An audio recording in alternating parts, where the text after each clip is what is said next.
Okay, so hello, namaskar, vanakkam. My name is T.S. Sudhir and you're watching your own digital classroom study with Sudhir.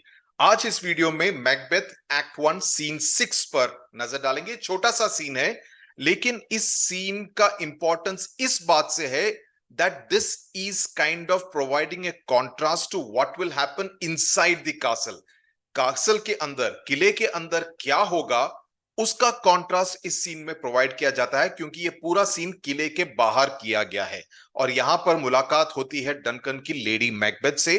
और जिस तरह की बातें और जिस समय पर लेडी मैकबेथ की एंट्री होती है वो काफी इंपॉर्टेंट है, क्योंकि ये एक तरह का शेक्सपियर का प्लॉय है। जब भी कोई अलग बात हो रही हो तब लेडी मैकबेथ की एंट्री होती है, इसी तरह मैकबेथ की भी उसी तरह से एंट्री होती है, ताकि शेक्सपियर हर ऐसे मौके पर इस बात को एम्फसाइज कर रहे हैं that look at them, look at lady Macbeth, look at Macbeth, that when something else is being spoken, when something negative is being spoken or something positive is being spoken, she will make an entry almost as if to kind of provide a contrast. Okay, तो शुरुआत करते हैं।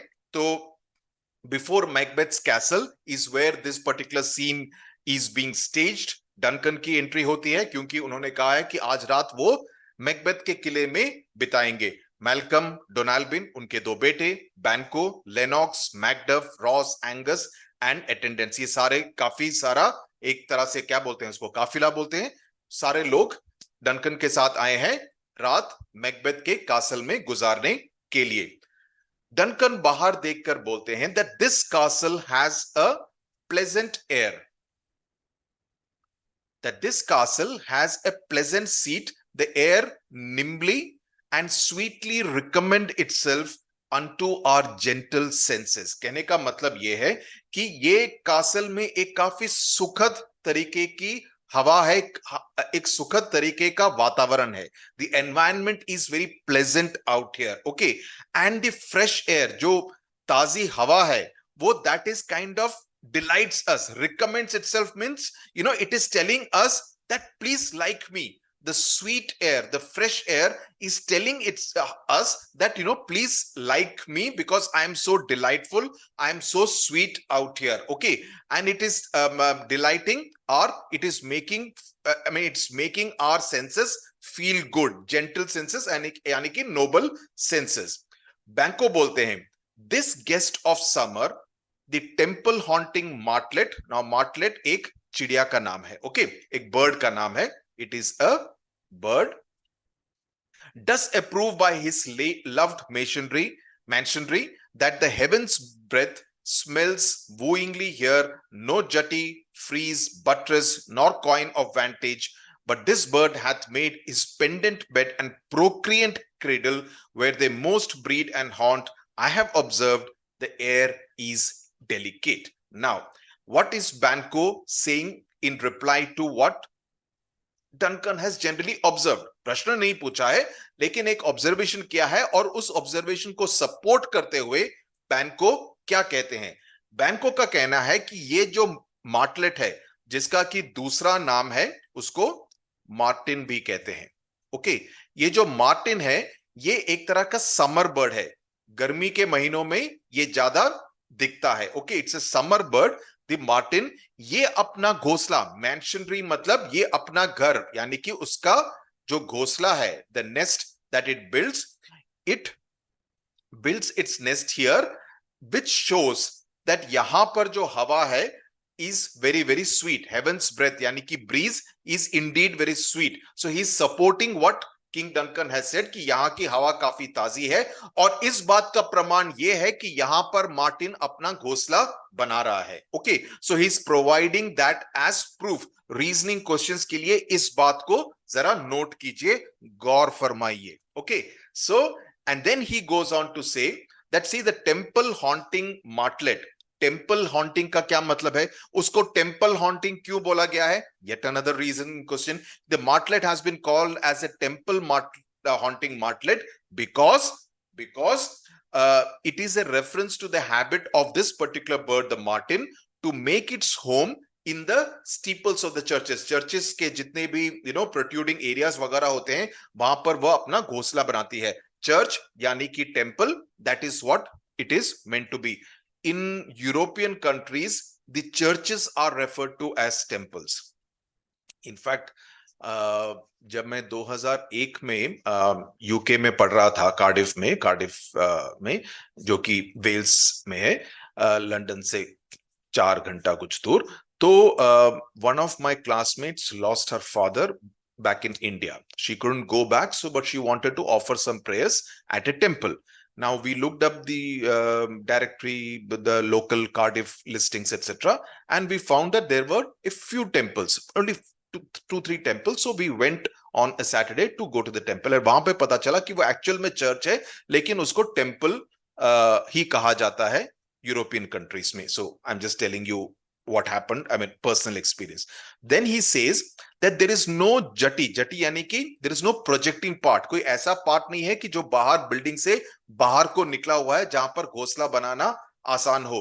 There is no painted decoration frieze, यानी कि वो ceiling के पास, जैसे ceiling में एक ऑर्नामेंटेशन लगाते हैं ना कई घरों में, तो उस तरह का भी कोई डेकोरेशन वगैरह नहीं है. बटरेस भी एक तरह का प्रोजेक्शन है. These are all civil engineering terms. Nor coign of vantage, यानी कि कोई रेस्ट करने की कोई सूटेबल जगह भी नहीं है. Okay, no coign of vantage. Vantage point बोलते हैं ना कि ये एक अच्छी जगह है जहां से सब कुछ दिखता है, तो उसी तरह से नो कॉइन ऑफ वांटेज, कोई बैठने की या रेस्ट करने की, विश्राम करने की कोई जगह नहीं है. लेकिन उसके बावजूद, इन सभी चीजों के ना होने के बावजूद भी, इस चिड़िया ने अपना जो पेंडेंट बेड, यानी कि hanging nest and the cradle where the young ones are bred, procreation शब्द तो मालूम है ना आपको, ये जो है this comes from the word procreation, जिससे कि आप फेमिलियर होंगे. प्रोक्रिएशन यानी कि जो छोटे बच्चों को बड़ा करने का, द एंटायर क्रेडल जहां पर एक तरह के घोंसला हो, जहां पर छोटे बच्चों रह सकें, जैसे ह्यूमन बींग्स में भी होता है, छोटे होते हैं, there is a cradle, right. So there is, but this bird has still made, इन सब चीजों के ना होने के बावजूद भी इस चिड़िया ने इस जगह पर, इस किले पर, इस कैसल में अपना घोंसला बनाया है.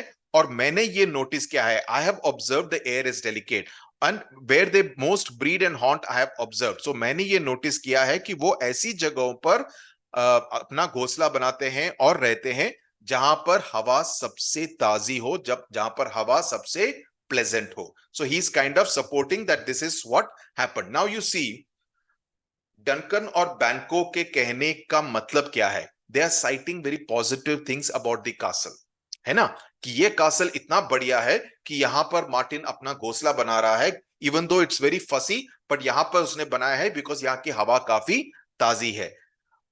उसी समय पर, and this is in contrast to the previous scene जहां पर खून करने की बात की गई है. तो खून करने की बात, उसके बाद समथिंग पॉजिटिव, और जब पॉजिटिव बात हो रही हो तभी एंट्री मारती है lady Macbeth, who is going to be kind of leading him to the murder castle, right, जहां पर उसका किंग डंकन का मर्डर होगा, राइट. तो it is rather ironic that something like this is going to happen. एक minute.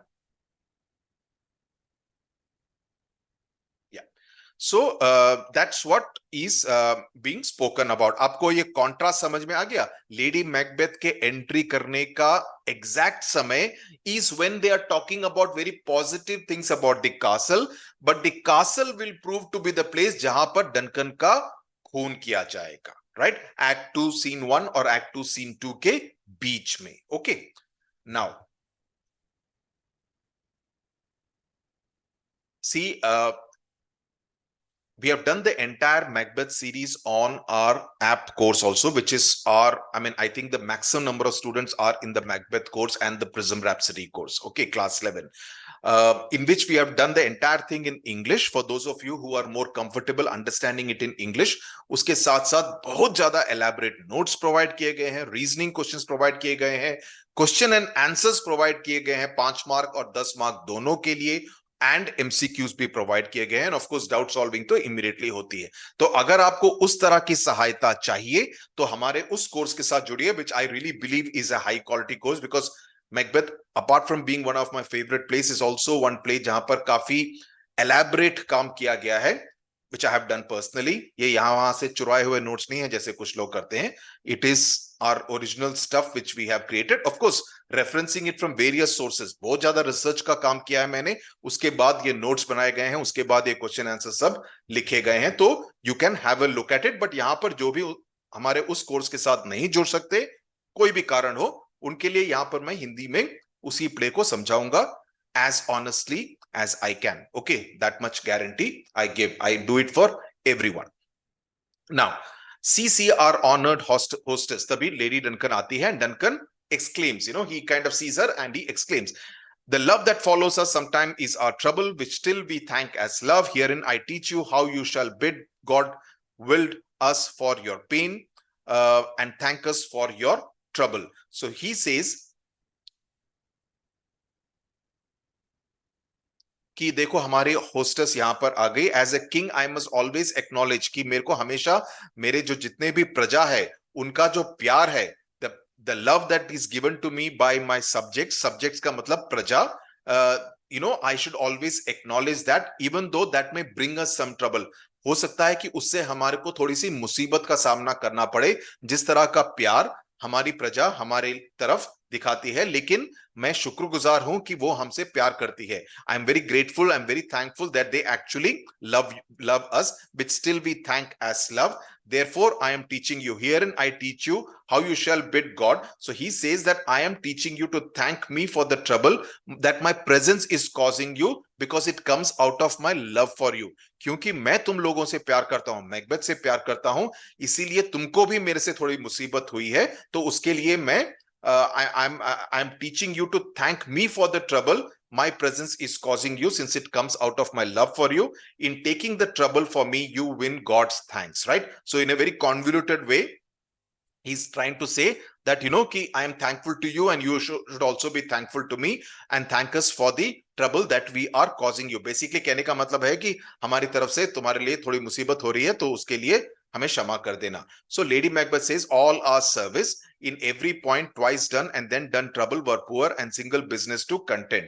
Because basically in classical times में होता क्या था कि it was considered the duty of a host to be as hospitable as possible, कि जितनी ज्यादा मेहमान नवाजी की जाए उतना ज्यादा पॉजिटिव समझा जाता था. तो डंकन का ये कहना, and this is in contrast to what will happen later, Duncan का ये मानना है कि the Macbeth couple is being very hospitable, कि वो काफी मेहमान नवाजी कर रहे हैं, लेकिन this will be in contrast to what actually will happen inside the castle that particular night in just a few hours from now. So Lady Macbeth says that हमारी पूरी जो कोशिश है, अगर उसको डबल किया जाए, ट्वाइस डन, और उसको फिर से डबल किया जाए एंड देन डन डबल, फिर भी वो काफी नहीं होगा. They will be poor and single business to content, यानी कि वो कम ही पड़ेगा अगर हमारी पूरी कोशिशों को, एफर्ट्स को डबल किया जाए और उसको फिर से डबल किया जाए, उसके बावजूद भी वो पूरा कम ही पड़ेगा. Against those honors deep and broad wherewith your majesty loads our house, for those of old and the late dignities heaped up to them we rest your hermits. So कहने का मतलब ये है कि आपने यहां पर आकर जिस तरह का ये हमारे ऊपर ये एक तरह से you have kind of made us feel good by honoring us with your presence, उसके मुकाबले जितनी भी हम कोशिशें करें कि आपको हम आपकी मेहमान नवाजी करें, वो उसके मुकाबले कम पड़ेगा. Okay, being grateful for the honours you have given us in the past, इसके पहले आपने जितने भी हमको ऑनर्स दिए हैं, टाइटल्स दिए हैं, हमारे तरफ अच्छा काम किया है, you have been good to us. और अभी जो रिसेंटली जो आपने हमें ऐड किया है, द लेट डिग्निटीज, का मतलब अभी जो कौन सा किया है, उसको थेन ऑफ कॉर्डर बनाया है. किसको? मैकबेथ को. सो अभी जो आपने जो हमारे ऊपर जो टाइटल बेस्टो किया है, उन सभी के लिए we are indebted to you. We rest our hermits means we are indebted to you and we support you. हम आपका समर्थन करते हैं. It is our duty to be hospitable towards you. Duncan बोलता है, थेन ऑफ कॉर्डर कहां है? Okay, we coursed him at the heels and had a purpose to be his purveyor. Now he says कि हमारी कोशिश थी कि हम उसके पीछे जल्दी जल्दी आए. कोर्स्ड मतलब हम उसको जल्दी, उसको भी फॉलोड हिम वेरी क्लोजली, उसके पीछे काफी जल्दी जल्दी आए. हमारी उम्मीद ये थी कि हम उससे पहले आए. Purveyor is a person who comes to announce the arrival of someone, कि कोई आ रहा है, पीछे कोई आ रहा है. So purveyor is someone who comes a little, it's like VIP के पहले पायलट गाड़ी होती है ना, तो उस तरह की गाड़ी है, उस तरह का बंदा है जो पहले आके बताएगा कि राजा आने वाले हैं। तो यहां पे डंकन की एक तरह से मॉडेस्टी देखिए या ह्यूमिलिटी देखिए, humility, okay, see is humility that he says that I wanted to be Macbeth's purveyor, कि मैं चाहता था कि मैं आके अनाउंस करूं कि मैकबेथ आने वाले हैं, to be his purveyor, but वो काफी तेज चलाता है गाड़ी, गाड़ी नहीं घोड़ा जल्दी चलाता है, घोड़ा जल्दी चलाता है, and his great love which is as sharp as his spur, यानी कि उसका जो वेपन है, उसका प्यार उस वेपन के जितना शार्प है, और उसकी वजह से उसके प्यार की वजह से, उस एंथुजियाज्म की वजह से वो हमारे से पहले यहां पर आ गया। हेल्प का मतलब help him reach home before us, fair and noble hostess, we are your guest tonight, आज हम आपके मेहमान हैं। लेडी मैकबेथ सेज हम आपके हमेशा नौकर रहेंगे, have theirs and our servants we ourselves, हमारे नौकर हम सभी आपके खिदमत में हाजिर हैं, to make their audit at your highness's pleasure, still to return their own. So she says that everything जो हमारे पास सब कुछ है, okay, to make their audit at your highness's pleasure, जो भी हमारा है वो आपका ही है, all belongs to you, okay, still to return your own, meaning जो हमारा है entirely is yours. So उसके बाद डंकन कहता है give me your hand, conduct me to mine host. So he say and she says we keep it in your trust to make your audit at your highness pleasure, still to return your own. We keep it in your trust and it is for you to use, कि वो आप use करेंगे and enjoy, and we are ready to return it to you because it's always your own. Okay, तो ये हमेशा आपका है, it's not ours. It whatever is there is all in this castle, everything belongs to you. So Duncan कहता है give me your hand and take me to your host. कौन? Macbeth, Thane of Cawdor. We love him highly and shall continue our graces towards him. हम, we will continue to be very generous towards Macbeth and bestow royal favors on him by your leave, hostess. So permit me, hostess, कि हम Macbeth की तरह चले. Now continue our graces. ये जो line है ना यहाँ पर, सेकेंड लास्ट लाइन जो डंकन ने कहा है, ये वाली लाइन, ये काफी आयरॉनिक है, क्योंकि एक तरह से he has made it easy for Macbeth to kill him by landing at his castle. Otherwise Macbeth के प्लान में कहीं और उसको मारने का प्लान हो सकता था, लेकिन Duncan has made it easy by deciding कि आज रात मैं Macbeth के castle में बिताऊंगा. And Lady Macbeth leading Duncan into the castle makes for a very chilling kind of a scene on stage, because she's leading him where? She's leading him to his death chamber, right? So Act 1 Scene 6 छोटा है लेकिन effective है, इसमें एक दो passages थोड़े important है, because they are replete with what, क्या बोलोगे? They are replete, they are very ironic, कि जो होने वाला है उसके बिल्कुल विपरीत बातें इस सीन में की गई हैं. सातवां सीन काफी इंपॉर्टेंट सीन है. ओके, सातवां सीन काफी इंपॉर्टेंट सीन है, और इसमें एक तरह से मर्डर से पहले वाली जितनी भी बातें हैं, जितना भी उसके दिमाग में चल रहा है, उन सभी बातों पर हम ध्यान देंगे एक्ट 1 सीन 7 में. सो हमारे साथ जुड़िए.